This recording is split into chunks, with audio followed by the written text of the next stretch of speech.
Hi everyone, welcome back to the Ministry of History. You're here with the Minister of History and a dear friend, Vitor, who is from Brazil. Now, I met Vitor this year at Carnival back in February. Yes. It was this year. Yeah. And that is actually what we're going to be talking about today. Now, when I release this episode, it will be during Carnival again in 2025.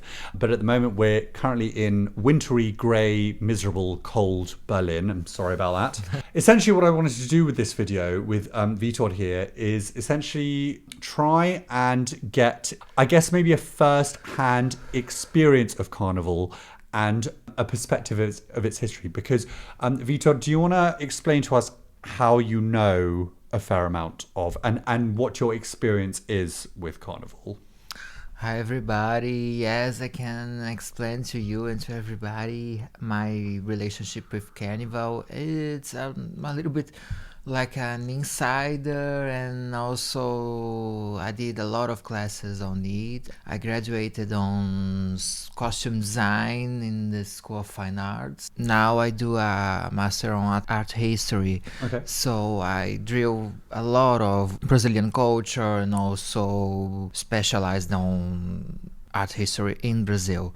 So I came to Carnival as a visitor, as a spectator, or as we would say in Brazil, a folião, and also as an insider, also, you know, researching its history, having touch with, you know, the processes and the techniques of the samba schools, how the designers work. Amazing.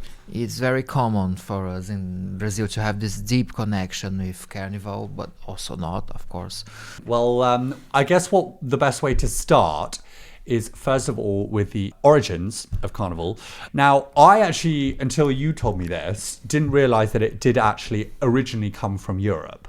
Yeah. I, for some reason, because it's such an iconic Brazilian festival, I just always assumed that it was uniquely Brazilian. But no, it has its roots in Europe, right? Yeah, it has its roots in colonization. Actually came with the Portuguese. Carnival isn't really a native Brazilian feast. The comes from Babylon, actually. Yes. It's Religious. Yeah, it's a very ancient East and Western party that has the connections also with the weather here in the North Hemisphere. Right. But yeah, the thing is though, what it has turned into since it was brought over by colonization by the Portuguese it's this blend of European, African and indigenous influences. Yes. And that's what because guys, I'm not going to lie to you, when I went this year for the first time, last year,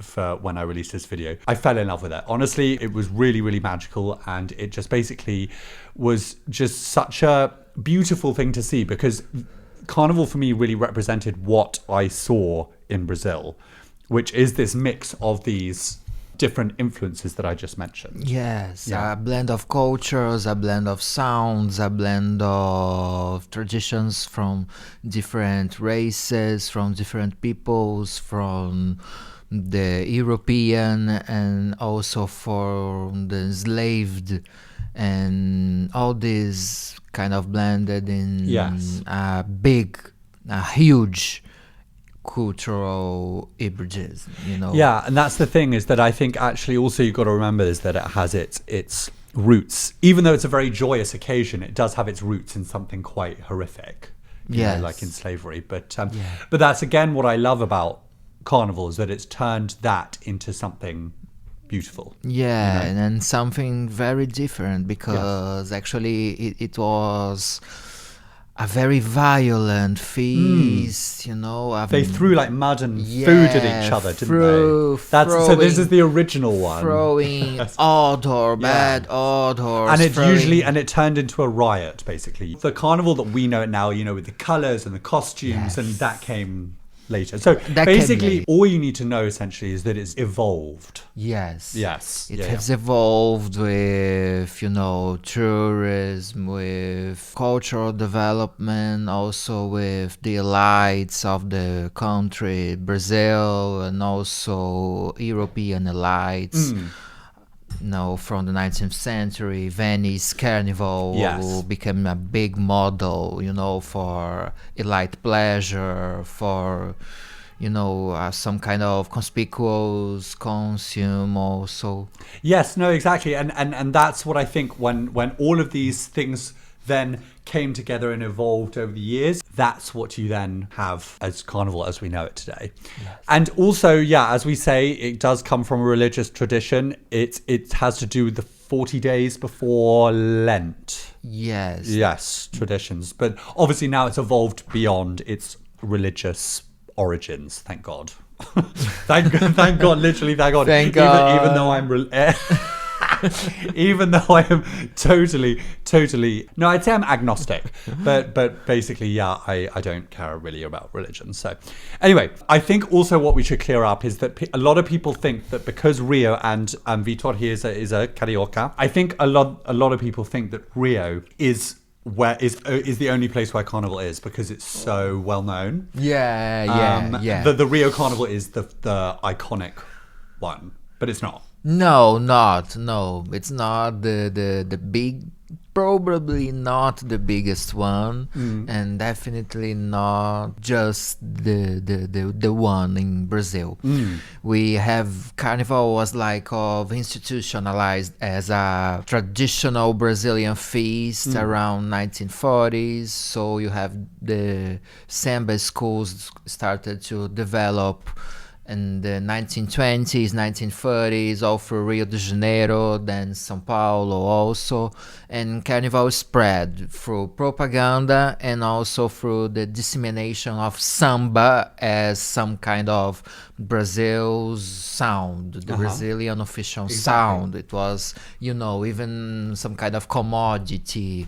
Carmen Miranda in the United States at the same time. So it was at that same moment, I think at the late first half of the 20th century, when Carnival started to be a Brazilian feast, officially. Okay.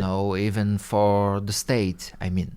Okay. We have three, the bigger ones, which is one, Olinda, that has the greatest carnival parade in whole world. I think it's 1 million. Oh, wow. The Galo da Madrugada. It's like chicken's dawn. Okay, cool. And also we have Salvador, which I won't see. First is like that. Second is no. Yeah. And we have when I Rio. Went that, and Rio, which is like the most iconic, obviously. Yeah. Because also don't forget that Rio used to be the capital of Brazil. Yeah. But basically, I was surprised because Salvador is actually where the main carnival is. It's very the streets are very narrow. Yeah. So I'm like, oh my God, millions of people squeezing into these tiny streets. Because Rio, the thing about Rio is that it's very open and it's very the streets are very wide, and each one of the cities has some specific carnival parades. Yes. It's not the same sounds, not the same structures, not the same music. Usually in Brazil we have, the hate of the carnival. The song will be playing the most in the radios and everywhere, the parties. But each of the city has its more correspondent sound. Like Olinda has the frevo, and Salvador has the axé music and its queens, like Ivete Sangalo, Daniela Mercury. And Rio has everything, but mainly the samba schools.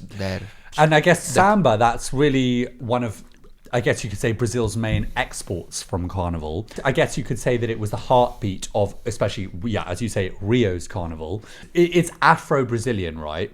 And it's very much got its roots from this influence. Yeah. We have samba in Africa also. There's a samba in Africa, but it's not the same chords, it's not the same structure, it's not the same rhythm actually. Right. The African samba and the Salvador samba also Right. it's something completely different. Okay. And in Rio it's another thing also. And inside of samba you have many kinds of samba, many styles of different samba in samba. So it's like the samba de partido alto, samba exaltação.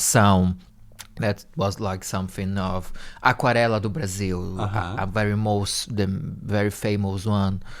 Maybe one day it was like a samba exaltação, a samba to exaltate Brazil. Wow. Okay. I didn't And- realize there were so many types. Yes, so much ones. The samba canção, which also merges with torch song and bolero, and then it becomes bossa nova is another kind of samba also. And so mostly of the African Brazilian sounds they evolved from samba, like jazz in the United States. Yes. It's also an Afro diasporic rhythm. Right. They all come from Africa. Okay. Cool. And it's a music, but also a dance. Yes, a Yes. music to be danced and to be played loud, Yeah. even at the African Brazilian courts also. Yes. Exactly. They have a lot of sound. Exactly, and that's really what I mean. I guess really Carnival's whole thing is lots of sound, bodies moving together, lots of movement, and that's where you come on to, I guess, what Carnival is most famous for, which is its costumes. It's very bright, colourful costumes. Yeah. Obviously, I think the tourists that go to Brazil. I mean, I didn't do this when I went in 2024. I didn't go to the Sambadrome just because a Brazilian friend of mine said don't bother going because it's just very touristy, and to be honest you can just go to like the rehearsals, which you don't have to pay for. But to be honest I kind of regret it because I feel like it is a good would you recommend going to the Sambadrome? Oh, definitely, Yes. definitely, because the art the people made there is it's something that simply don't exist. Yeah. in Exactly, in and I another kind of part regret of the it. world. I Really. kind of regret not going. I think this year I will go. Okay, so the costumes that we can see on our screen right now, and which I'll put on the screen. Yes. Where do these very extravagant designs and colourful, vibrant details come from? Is that something that just like evolved? Do you know how that? They evolved very much from theatrical tradition. Uh-huh. The artists, for example, the fine artists, since the 19th century, they have to rely on creating costumes and doing scenarios, also scenery for theatrical productions, because their income couldn't sole upon be on, fine arts. Yeah. We didn't have this kind of environment, so it was very common. The art was evolving also from fashion. I think each costume created on each different period of time has an influence of the fashions of the time. We have a very famous costume which is we call the melindrosa. Melindrosa it's nothing more than the flapper, the 1920s flapper. Right. In Brazil, we say melindrosa. So each costume, has some origin. Street parades also has their heat costumes, and the samba school they organized itself very creative and Because they didn't have the money, so they had to be creative. yeah, it forces it to be creative. It was, it took time for the schools to be really financed. Now they are a lot. They are a lot of money. Carnival now is, it's it makes some bizarre sum of money, but back in the origins, it wasn't something. Yes. That. Does it have government support? Yeah, It does. it now has. Yeah, okay. But back in the day, they were not, and Okay, and then they had to rely upon the local gangs, also the local powers. Okay. And also, every carnival you have a school that wins. Yes. Right. And obviously, they would then get lots of fame and Yeah. lots of. Do they get a cash prize as well, or it's just more fame?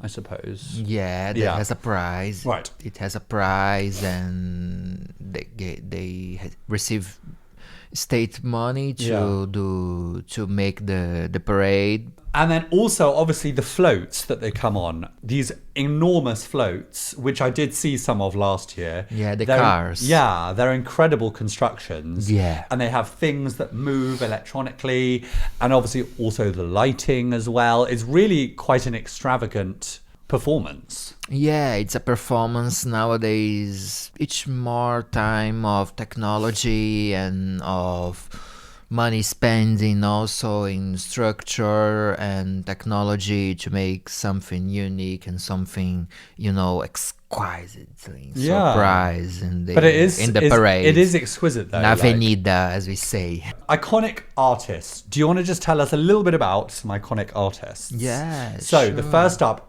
is Rosa Magalhães. Rosa Magalhães. Okay, right. I haven't got the Brazilian pronunciation just right just yet, but I'm going to. Rosa Magalhães, a great artist, a great carioca artist from... She graduated, I think, in painter and also on scenography or costume design in the School of Fine Arts. So she came from this very classical background in heavy reel of the samba school designers coming from the School of Fine Arts or the Federal University of Rio de Janeiro. Okay. So it's a very exciting environment, such a important nucleus for the creative thinking of Carnival. And Rosa, she has, she won. She's deceased this year, and she won. She died this year. Yeah. Oh, okay, yeah, right. She died some months ago, and she won. And she has, prizes in almost all. She was one of the most victorious. Oh, okay, right. Costume designers of samba schools, and she also designed the final Olympics ceremony. Oh, wow. She created the for costumes. 2016. Yes, for the closing ceremony of 16, and she also won an Emmy. Uh-huh. She won an Emmy for the Pan American Games. Wow. For the costumes. A very important artist, some very dedicated to her task. She was also a professor, gave classes to very important designers in Carnival nowadays, because you have this creative economy, this creative, thinking only in Rio de Janeiro mostly, it's a very special thing that evolved, and Rosa was a part of it. Aww. She teaches people a lot of things and did some work on television also. She was a very renowned artist in Brazil. What an amazing woman. And then next, Joãozinho 30. Mm-hmm. I wasn't even going to try and pronounce the name. So, tell us about... A very important artist in Carnival history. I think he rose to fame on the 1970s with Beija-Flor. He won many championships and, many times, and had some, beliefs, which I think is very important, very curious also. They say that poverty is for anthropologists, and Carnival, you can make it without two things, which is glitter, and the other thing is gay people. Okay, well, as in you can't do it without glitter and gay people. Oh, I love that. No. See, you need gay people and queer people for any kind of thing that you want to make fun. Basically, yes, we bring the fun. Yes. Now, what about? Okay, so Carmen Miranda, I've heard about her. She's probably, I guess, the most iconic. Yeah, probably the most iconic Brazilian artist of all time. The most famous yet, many years after her death, and still an icon. I think she summarizes the image of some of Brazilian, icons, like the fruits, the dance, the music. That person herself was an immigrant, so, an immigrant who came very poor to Brazil at the beginning of the 19th century. She became a star and the first big star of the whole country, Right. in the 1930s. Then she went to Hollywood and, became a global icon. Right. An unforgettable one. People still dress as Carmen Miranda in Halloween. With the fruit. Yes. That's what she's iconic for, I think. Yes. Yeah. A bit like Josephine Baker with the bananas. Yeah. Yes. Yeah. Cool. Okay. Well, next up, so famous images, art, and pop culture. So first is painting. Yes, this painting of Tarsila do Amaral, Carnaval in Madureira. Right. We didn't have much coverage of the popular lives in art until Brazilian modernism. And from the 1920s on, a little earlier also maybe, but this very much by that time Brazilian feasts, which Carnival was one, they started to appear on the arts and paintings by the Brazilian modernist artists. Cool. And you can see it's very modernist. This kind of Eiffel Tower. It's really inspired by the Eiffel Tower. In Paris, yeah. Yeah, in Paris. And it stood in Rio de Janeiro, Madureira for... Oh, really? Yes, they for had some an Eiffel time. Tower. Yes, an inspired one, a model. But they made their own sort of one, yes, not just a copy. Okay, yes. cool. Some I think on papier mâché or something cool. a little bit more resistant, but yes, it's documented. That's cool. Wow, it looks like a fun time. And then next up, that actually looks like Salvador because of the coloured houses. Yes. And is that Salvador? I think so, but it can be also Olinda. Okay. So it's a depiction of a Brazilian Carnival by Di Cavalcanti, who got very, very famous in Brazil by depicting these very Brazilian popular parties and feasts. Right. And also Brazilian, he was one of the first painters to look upon Brazilian Afro people. Wow, okay, right. Yes. So in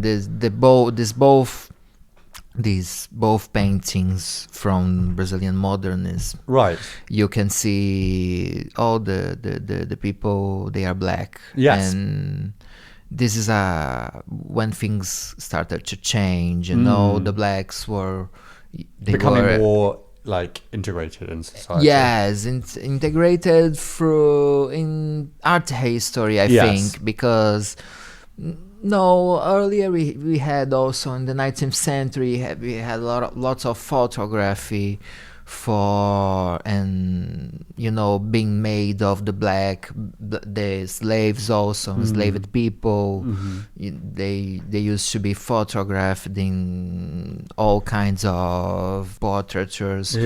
Such Brazilian feast, these popular representations, it wasn't common to be represented in fine art before modernism. Okay, and when you say feast, you do mean that like people eat a lot. Yes. Yeah, so that's the original meaning of carnival, is to have a feast. Yes. And then what it ended up becoming was... banquete. Right, okay, cool, wow, nice. This picture I love, and I believe it shows a group of cross-dressing men in the mid-20th century, because it actually became, throughout the 20th century, a time for people to play with cross-dressing. Yes. It's very funny that men tend to dress. Oh, so women don't do it the other way? Usually not, okay, but in arts, for example, there's a lot of tradition for female impersonators and also female impersonating men on art. It was very, very common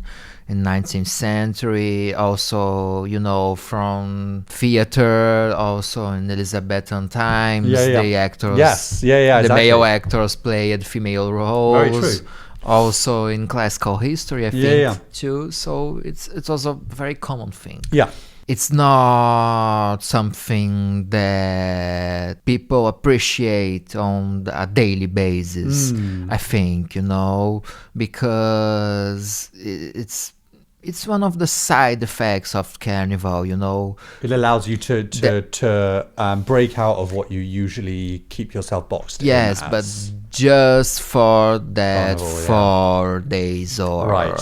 a whole week, Right. you know. If only we could just make carnival. Let's just make carnival every day of the year. It could be nice. It could be maybe nice. you could. Yes. We would have the illusion that we are fully accepted, Yes. maybe in No, Brazil, exactly. which is not the truth. No, but the thing is, though, that's actually what I love about carnival is that you feel everyone feels very much like on the same level. You know, that's kind of what I loved about it. Yes. So yeah, that's very cool.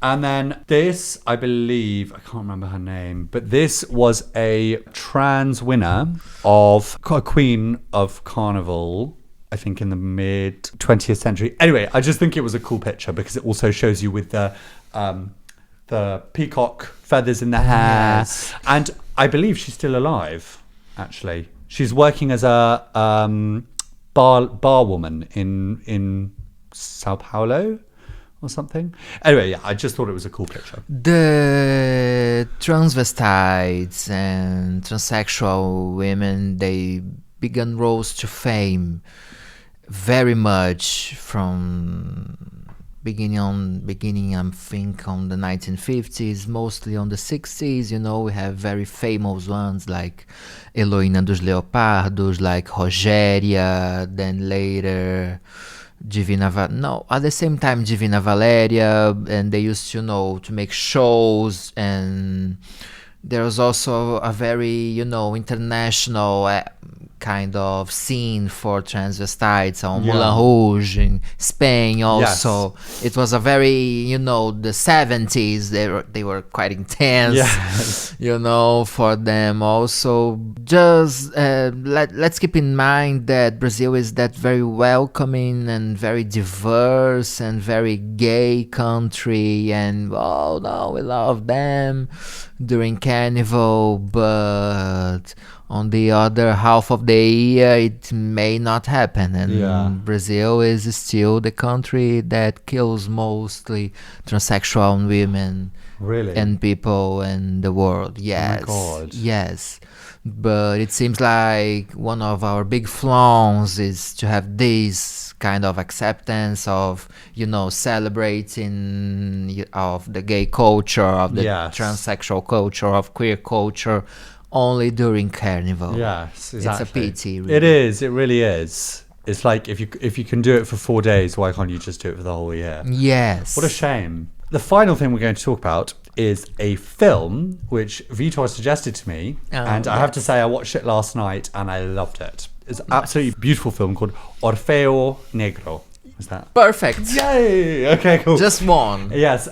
So that means obviously Black Orpheus. Yes. And the thing is, I actually didn't realize it was a huge film at the time, and it won an Oscar. Yes. It won an Oscar. And but it's a really, obviously based on the classical story Orpheus about, I can't remember how you pronounce her name. What's the woman called? Eurídice. Yeah.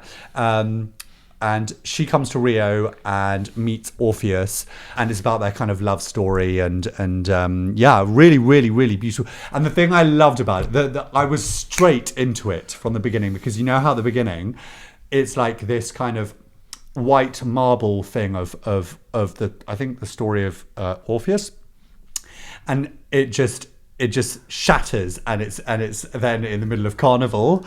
I love that. It immediately got me into it. It was and it really was a very good way to show you how crazy and chaotic Carnival is. And yes, I think it really translates beautifully the Carnival energy. Yes, and definitely. Despite it made me want to be back there very badly. Yeah. And I'm really looking forward. Well, when this video comes out, I will be back there. But I was just it just made me really miss it. Yeah. It was cool. Yeah, Black Orpheus, it's a French movie actually, co-financed with some Brazilian money maybe, but Yeah, the director was yes, French. Yeah. the director was French, and the Oscar went to France. Oh, really? As best foreign movie of Right. 1959, I Yes, think. 1959.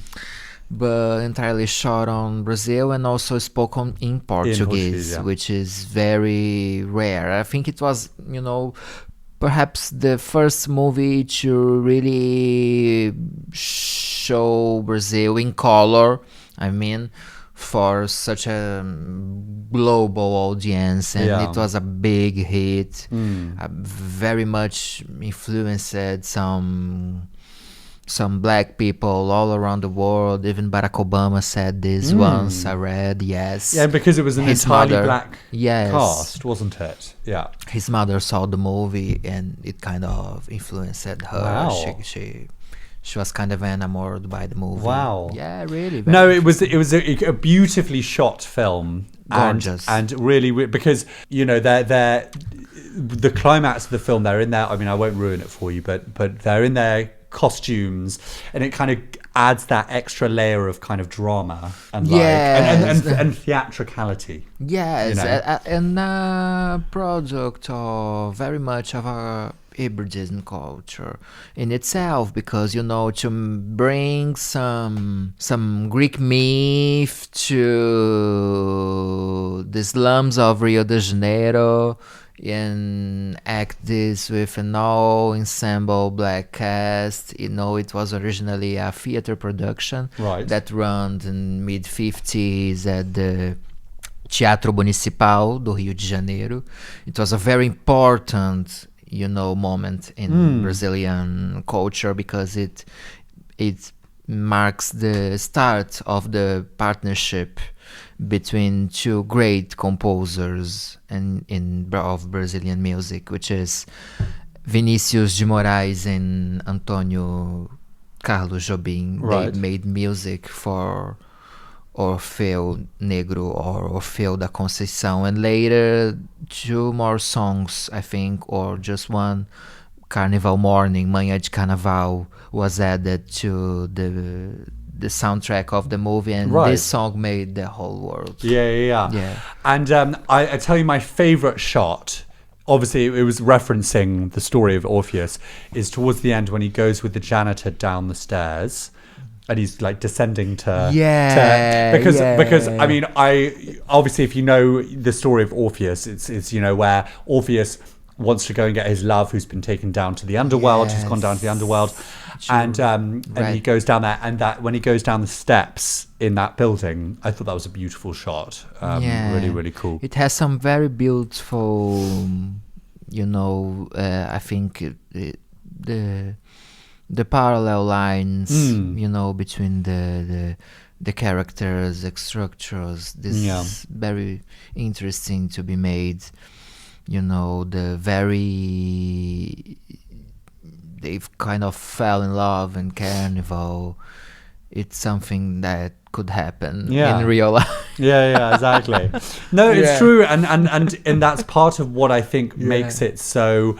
It makes Rio how in most films make, I don't know, New York, London, and Paris look like. It makes it look like that place where anything can happen. It's true. And I feel like Rio is that for Brazil. That's what Rio is for Brazil. The most important city of Brazil. But also like the city of like possibilities. Yes. Like where you go to also make it big as a film star or a musician. And is that right? Or is that Sao Paulo? I think both. Both. Okay. I would rather do Rio. Sorry, Rio, because I went to Sao Paulo. Not such a fan, but maybe I'll go back this time and I'll like it more. But yeah. Anyway, cool. Okay. Well, that's about all we got time for. So, Vitor, thank you so much for coming. Thank you, Artie. Yeah, well, it's been a pleasure having you, and thank you so much for all the information, everything you told us. Guys, I really can't recommend Carnival enough. Also, all of the stuff that we talked about, definitely Black Orpheus is a fantastic film, definitely recommend to go and watch it. But also, if you can get yourself off to Carnival, please do. It is really, really unforgettable, incredible experience. Yes. You won't regret it, trust me. Yeah. Really, really beautiful, amazing experience. Cool. Okay, guys. Well, thank you so much and see you next time. Bye. Bye-bye.